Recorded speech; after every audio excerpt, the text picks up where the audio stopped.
Run, sweetheart, run. Yeah, it's always a good idea in horror movies is to run. Doesn't mean you're going to get away, especially if you fall down, but always a good idea. And as we will see in this movie, you will be told, or she will be told, to run many a time. So, with that, I thank you for joining me, horror fans, for this obviously review of Run, Sweetheart, Run. We'll see how many pools of blood it got here shortly.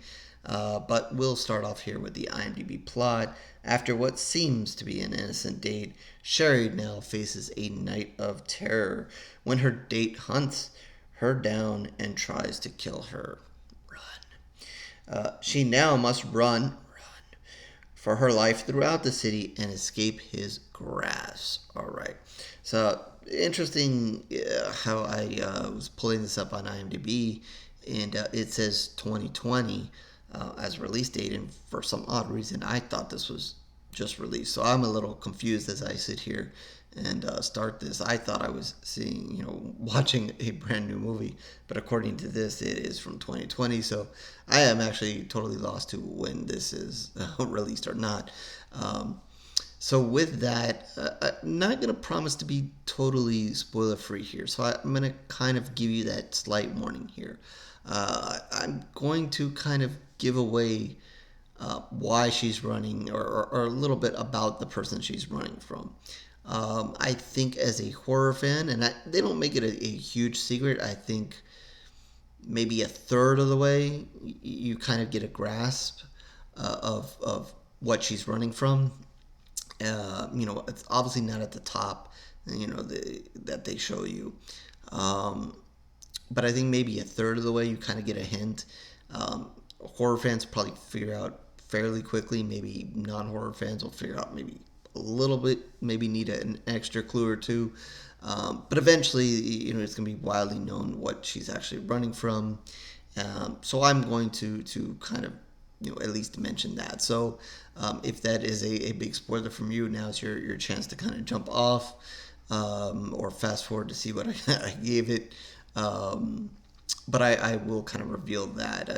Won't try to get into too many details of later in the film, but I think it's kind of just fair to kind of mention that. Otherwise, there's not much else to say.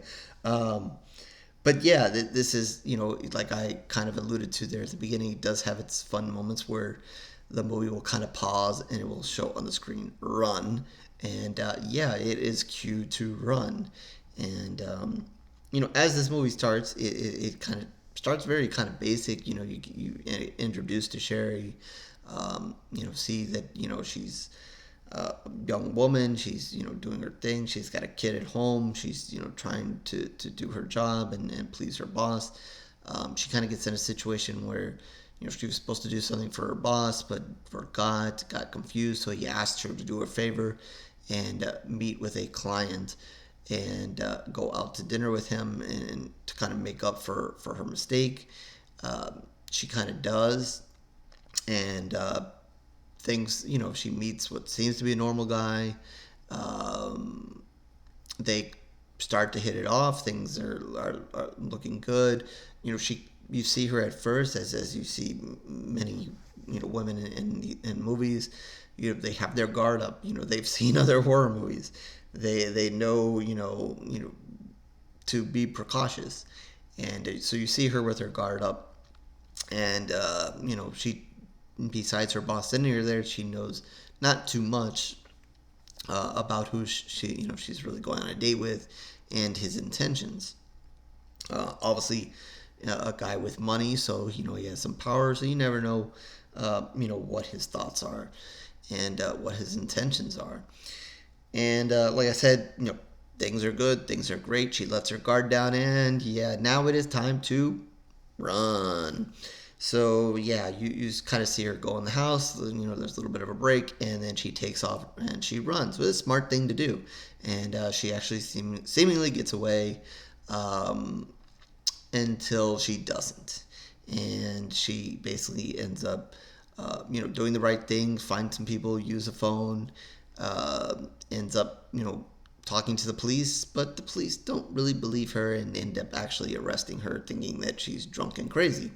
So yeah, so she tried to do the right thing, didn't work out so well, um, and then long and behold, her stalker is back. He's found her there in jail, and I think it's about this time or at this point uh, that maybe clue A is dropped about who this guy is, and he's there are clues dropped about certain things throughout the entire movie, but I think this is probably the depending how you take it, maybe first or second clue. I take it as the first clue, but looking back, there was another clue. Whether depending, what your thoughts are on it. I don't want to give that away, but at least the first decent clue of what he's about, and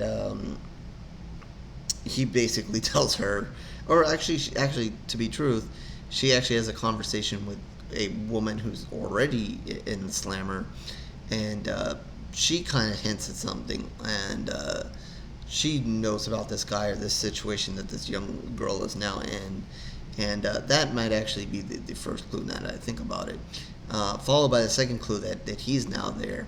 So you're kind of starting to put the pieces together real quickly about what is happening here, and he comes in and basically tells her you have to survive the night. It's a whole survive the night kind of thing, and if she does, she may get a chance to live. Believe it or not, and if not, sucks for her. She's gonna die. So it is all about her ability to run, and yeah. So what is she running from? Here's the moment that I'm gonna give it away. So if you want to brace yourself, he is a vampire. They don't dive too deeply into him having his fangs and doing a lot of vampire like things as far as that, and he obviously one of the hints that they kind of give you is that he smells blood, or he can smell your blood, and it doesn't help that throughout the entire movie it's her time of the month. That doesn't help either.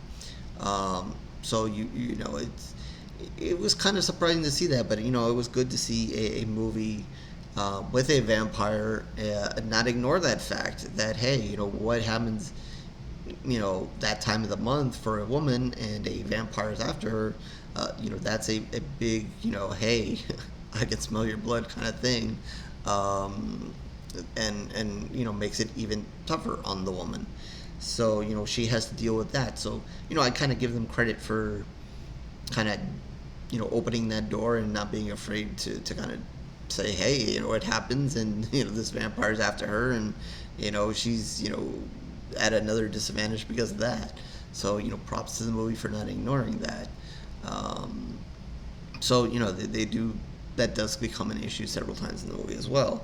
Um, Interestingly enough. So yeah, so it is a vampire, and you're gonna get, maybe there was one big scene where there's multiple deaths, and you get to see one really good one. But it's mostly hugely him chasing her through different parts of the city. She ends up in different scenarios. She ends up with a group of people that she knows to try to protect her. That doesn't end up so well for them. That kind of thing. But it is, kind of a lot of, she's escaping, then runs into him. She gets their chance to run and escape that situation. And that kind of repeats a couple of times until we kind of dive more into the kind of the vampire kind of stuff here at the end, and as far as is she or is she not, or how is she going to escape him besides just running, because she can only run so much. So yeah, it was actually surprisingly a fun movie to watch. I really wasn't sure if it was going to be that entertaining. I had no idea that this was about a vampire chasing her until it became fairly obvious it was a vampire chasing her. I like how they didn't overdo it, and really in reality, if you think about it, he probably could have killed her much earlier in the film. But it was about the hunt, I guess, for him, and you're not really even sure at the beginning if he kind of lets her. You kind of remember something. He almost probably let her escape on purpose so that he could hunt her down. And then you have those moments where you just think, you know, if he really, really, really wanted to, or really wanted to end this movie, she would have been dead. But she's able to run and then run and run and on. So I thought it was pretty reasonable. They kept it sort of realistic, and the situations that she kind of got in. She kind of gets lucky a couple of times as far as escaping. One of her friends meets a gruesome end, which was fun, and he obviously didn't run and didn't know any better, and yeah, and a little interesting ending there, and I think part of the story kind of gives a message of women empowerment and kind of taking that back, and he tries to be so dominated over her, and obviously he has an advantage because he's a vampire. And I think you kind of get that maybe a little bit of women empowerment thing towards the end, trying not to spoil what is going to happen. But yeah, the let's see if I can. Ella, I'm not even going to say her last name, but she does a very solid job as the girl who's trying to, I guess, escape and run from this vampire. She does a very good job of kind of having that fear at the beginning and then eventually kind of overcoming it, but kind of going back and forth a little bit. You see that she has some strength in her, but obviously she's in a tough situation, so she has to keep it together in the end if she wants to survive the night. And she's also a smart girl, so she'll use that with her as well. So and there might be a small twist and turn here, and like I said, they give you a little hints at the beginning, but then you're gonna pretty much know, and like I said, something that happens early in the film is gonna come back at the end, and that's gonna kind of help and so forth. So there's a little bit of back and forth there, but overall, I'm gonna give this 3 pools of blood. I liked it. I thought it was solid. A good survive the night kind of movie. Like I said, small twists, good couple of good kills, not too much overboard. Maybe you could have done some more, but like I said, it didn't dive too much into the vampire thing until maybe later in the movie. But I liked what they did overall and the story they put together, and obviously not ignoring the fact that she's a woman and what a woman goes through. So a lot of little small pieces to kind of like to put things all together as a whole. So with that, yeah, 3 pools of blood, and that is out of 5 for Run, Sweetheart, Run. I like the name of the movie too. That's good. I mean, I don't know that many women like to be called sweetheart in that way, but it is what it is. 5.4 out of 10 on IMDb. Okay, not a tremendous lot of views, but okay. And I guess this is on Amazon as well. I should mention that. So with that, horrorsquarereviews.blogspot.com is where you can find all of my reviews, written and video. But if you're just interested in the video reviews, you subscribe, like, all that kind of stuff if you want. No pressure. But if you want to go back and check out some of the ones I've written, they're all there on the blog. Twitter, Facebook, information down below as well.